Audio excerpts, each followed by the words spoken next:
caught my best friend stealing from my grandmother's hospital room, and now she wants me to lie to the police. I walked in on my childhood best friend taking cash and jewelry from my grandmother's bedside drawer. While she was unconscious after surgery, now she's begging me to tell the police it was a misunderstanding because she's pregnant and can't go to jail. When my grandmother had emergency heart surgery last month, I temporarily moved back to my hometown to help care for her. My best friend Amber was incredibly supportive, offering to visit grandmama with me, and even bringing homemade meals to the hospital. I was grateful until 3 days ago when I returned from the cafeteria to find Amber rummaging through my grandmother's personal belongings. She had Grandma's wallet open, cash in her hand, and was stuffing my grandmother's wedding ring into her pocket. The ring Grandma had specifically removed before surgery and asked me to safeguard. "What are you doing?" I asked, frozen in the doorway. Amber jumped, dropping some of the cash. "Oh, I was just organizing her things. The nurses left everything so messy." "Put everything back right now," I said, my voice shaking. Instead of apologizing, Amber's expression hardened. "You don't understand my situation," she said. "Marcus lost his job again, and we're 3 months behind on rent. Your grandmother has insurance for this stuff. This wasn't a desperate stranger parent. This was my best friend since 3rd grade, someone who'd been in my grandmother's home countless times, who'd eaten at her table and received birthday gifts from her every year. That's her wedding ring," I said. "The only thing she has left from my grandfather, and you are stealing it while she's unconscious after heart surgery?" When Amber refused to empty her pockets, I called the hospital security. They detained her until police arrived, who found not only my grandmother's ring and $340 in cash, but also a nurse's cell phone and another patient's prescription medications.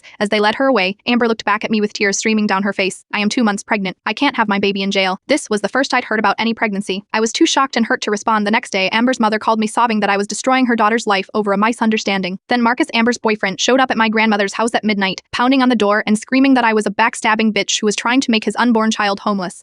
Yesterday, Amber called from jail, alternating between hysterical crying and angry accusations. "The police said if you tell them it was a misunderstanding, they'll drop the charges," she insisted. "Just say I had permission to take the money as a loan and I was moving the ring to keep it safe." "That's not what happened," I replied. "You were stealing from my grandmother while she was fighting for her life. It's your word against mine," she snapped. "And if you were really my friend, you'd help me. Do you want my baby born in prison? Because that's what will happen if you don't fix this." When I didn't immediately agree, she threatened to tell the police that I had given her the ring to pawn for drugs and that I was framing her because I got caught. This morning, my phone has blown up with messages from mutual friends calling me heartless for not helping a pregnant woman in a difficult situation. None of them seemed to care that this difficult situation involved stealing from an elderly woman recovering from major surgery. I've blocked most of them, but I can't block the guilt they planted. I keep thinking about Amber's unborn child who's innocent in all this. Then I look at my grandmother still weak, but happily wearing her wedding ring again, and I know I can't lie to protect someone who would steal from her. The detective called an hour ago saying Amber is claiming I gave her permission to take everything. He wants me to come in tomorrow to give a formal statement. I won't lie for her, but I never imagined my best friend would put me in a position where telling the truth means sending her to jail while she's pregnant.